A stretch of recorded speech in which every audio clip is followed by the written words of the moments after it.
Bonjour à tous. On va essayer, Blineder et Bezrat Hashem, de commencer donc une série de divrei Torah qui vont porter principalement sur les écrits du Ben Ishraï. Il faut savoir que le Ben Ishraï a écrit de très nombreux livres, de très nombreux ouvrages sur quasiment tous les domaines de la Torah et malheureusement il y a peu de traductions en français. Donc si Dieu veut, on va essayer d'apporter un petit peu des enseignements de manière courte, avec des divrei Torah qui dureront entre 10 et 12 minutes, au cours desquels on prendra un sujet ou deux qu'on va analyser ensemble. Bezrat Hashem, tous ces divrei Torah qui vont être publiés seront à la mémoire de Pinchas ben Mamou, donc mon grand-père, qui a été celui qui nous a transmis l'importance d'étudier et d'appliquer à la lettre les écrits du Ben Ishraï. Également, j'ai ici à côté de moi une liste de noms de personnes pour l'Eilou Nishmat, ou les Avdil de demande de Refoua Shelema ou de Hatzlacha, et tous ceux d'entre vous qui souhaitent que des noms soient ajoutés à cette liste n'ont qu'à m'en faire part en message privé, et Blineder, on pourra les ajouter à cette liste. Aujourd'hui, j'aurais voulu qu'on parle avant tout, avant de commencer à rentrer dans le vif du sujet et d'étudier les écrits du Ben Ishraï eux-mêmes, on va parler déjà, pour commencer, du personnage lui-même du Ben Ishraï, de savoir qui était donc ce grand rave qui, pour commencer son histoire, est né en 1833 à Bagdad en Irak. Il faut savoir que depuis la destruction du premier temple, l'Irak a été un des centres du judaïsme en exil, et d'ailleurs le Ben Ishraï en parle dans un de ses livres qui s'appelle Marot Yecheskel, qui est un commentaire sur le livre de Yecheskel, du prophète Ézéchiel, dans lequel donc, il explique que le nom de Bagdad a été donné relativement récemment donc, par les dirigeants musulmans de ce pays, mais qu'à l'époque, cette ville s'appelait Pumbedita, et que c'est une ville donc, qui est très souvent mentionnée dans le Talmud comme étant l'un des centres de la communauté juive d'Irak. Donc comme on l'a dit, le Ben Ishraï est né en 1833. Il faut savoir qu'il est né après que sa mère ait reçu la bénédiction du Rav Yaakov Abou Hatzera, le grand-père de Baba Saleh. Sa mère, au Ben Ishraï, donc, aura fait le voyage depuis l'Irak jusqu'au Maroc pour aller au fin fond du désert, rencontrer Yaakov Abou Hatzera et après 3 jours d'attente, recevoir sa bracha. Et le Rav Yaakov Abou Hatzera va d'ailleurs lui dire qu'il lui promet qu'elle aura un fils qui va être une lumière en Torah. Et en effet, c'est ce qu'on voit, que depuis son plus jeune âge, le Ben Ishraï va montrer qu'il a vraiment des prédispositions pour tout le domaine de l'étude de la Torah.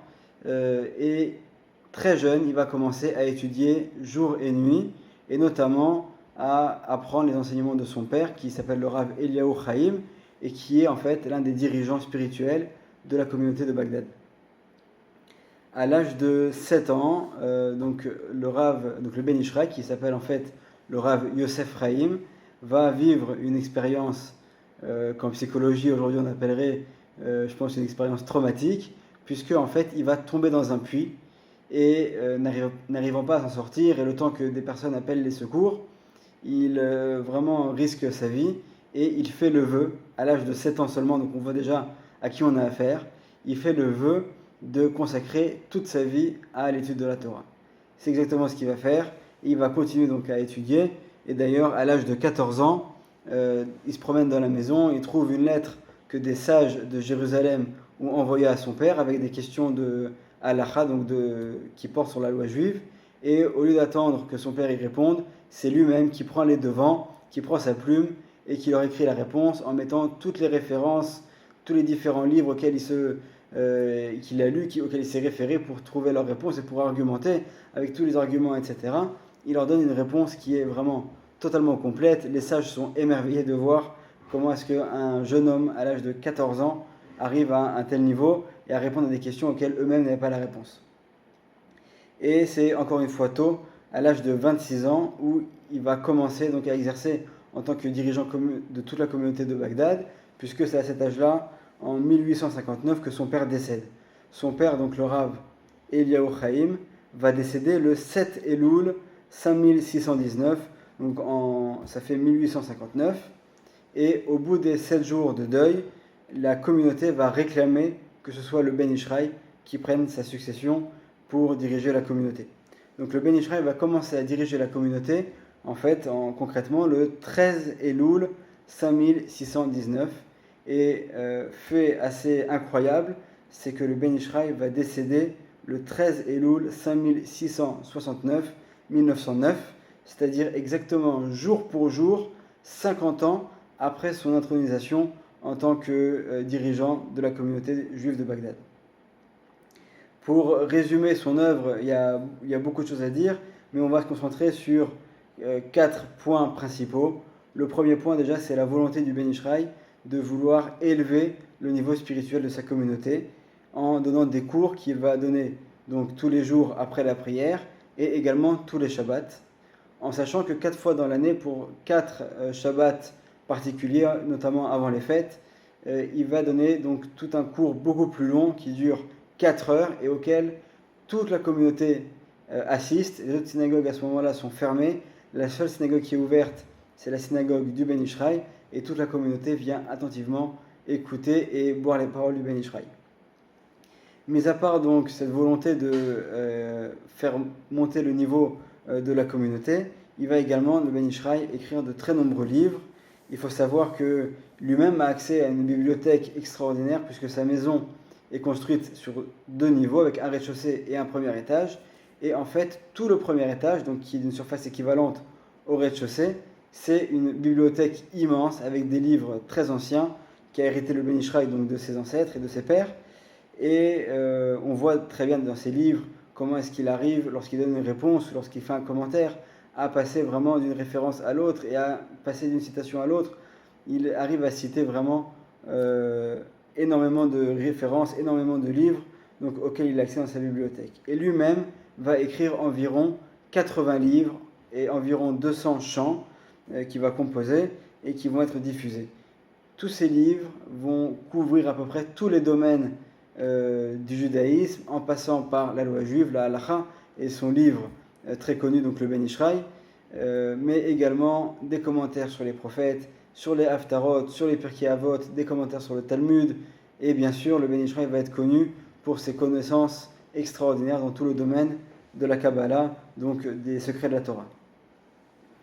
Et malgré tout ce puits de science que constitue le Ben Ishraï, il s'illustre également par une grande modestie. Et pour illustrer un petit peu cette modestie, on voit dans un de ses livres, donc qui s'appelle le livre Maïm Chaim, c'est un livre de morale juive, donc dans lequel le Ben Ishraï va expliquer donc de quelle manière un juif doit se comporter.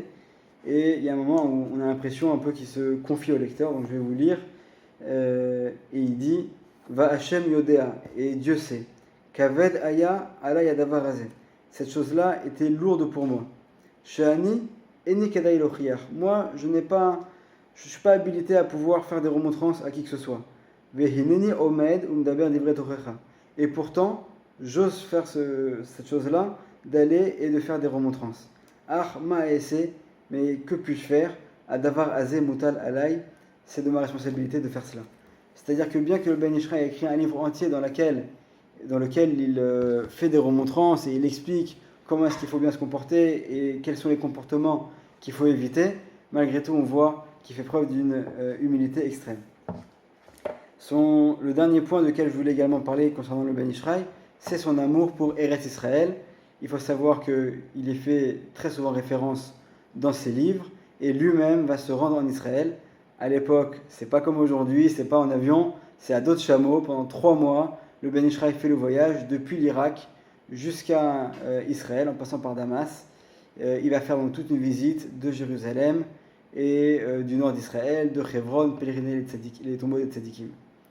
Également, le Ben Ishraï va être impliqué dans la création de la yeshiva de Porat Yosef, dans la vieille ville de Jérusalem, qui est l'une des principales, jusqu'à nos jours, principales yeshivot séfarades, dans lesquelles on enseigne l'étude de la Torah. Et cette yeshiva va être financée, la construction de la yeshiva va être financée par un juif d'Inde qui est en contact avec le Ben Ishraï. Et le Ben Ishraï va l'encourager pour mettre en œuvre donc, la construction de cette yeshiva, qui, bien qu'elle ait été brûlée par les Jordaniens en 1949, lorsqu'ils ont conquis la ville de Jérusalem, malgré tout, elle a été, Baruch Hashem, notre temps, restaurée. Et aujourd'hui, c'est une yeshiva donc, qui existe jusqu'à nos jours. Le Ben Ishraï, donc, également, au cours de son voyage en Israël, va pèleriner la tombe de Benayahu ben Yehoyada, donc, qui est l'un des généraux d'armée du roi Salomon. Et il va se passer une sorte de révélation à ce moment-là. Et c'est pas pour rien que le Ben Ishraï va nommer une partie de ses livres en faisant allusion à ce personnage qui était Benayahu ben Yehoyada, bien qu'il y ait un écart, bien sûr, très important au niveau des années, puisqu'ils n'ont pas du tout vécu à la même époque. Benayahu ben Yehoyada a vécu à l'époque du roi Salomon, mais malgré tout, on voit qu'il y a écrit dans le livre de Samuel Bet, de Shmuel Bet, ou Benayahu ben Yehoyada, ben Ishraï, Rav Pe'alim, Mikaftseel. Donc, Benayahu ben Yehoyada était un homme vaillant qui a fait de nombreux exploits, qui était originaire de Kaftseel. Et le Ben Ishraï va reprendre tous ces adjectifs qui concernent Benayahu ben Yehoyada pour nommer une partie de ses livres. Il va donc décéder le 13 Elul 1909, donc on voit que c'est quand même relativement récent. Et pour terminer donc cette très brève biographie du Ben Ishraï, on va citer les paroles qu'écrit le Rav Ovadia Yosef. Donc d'ailleurs aujourd'hui on est le 3 Cheshvan, donc c'est le jour de sa Iloula. Ça fait maintenant 5 ans qu'il est décédé. Et dans l'introduction que le Rav Ovadia Yosef a écrit sur le livre Ben Ishraï, il écrit, et là c'est traduit en français donc je vous le lis directement, il dit comme ça: mais Rabbi Yosef Chaim assurément n'est pas mort. Ses livres, emplis de la lumière si pénétrante de la Torah, perpétuent jusqu'à nos jours son souvenir et témoignent que, pour paraphraser le verset biblique, Rabbi Yosef Chaim est encore vivant parmi nous. En fait, le Rav Ovadia Yosef fait un rappel à un verset de la Torah dans le livre de Bereshit, dans lequel il est dit « Od Yosef Chai » Yosef est encore en vie. C'est ce qui avait été dit à l'époque à Yaakov Avinu pour lui dire que Yosef, son fils, n'était pas mort en Égypte. Et le Rav Ovadia Yosef fait allusion à ça en disant « Regardez, également la Torah, par prophétie, fait allusion aux écrits du Ben Ishraï.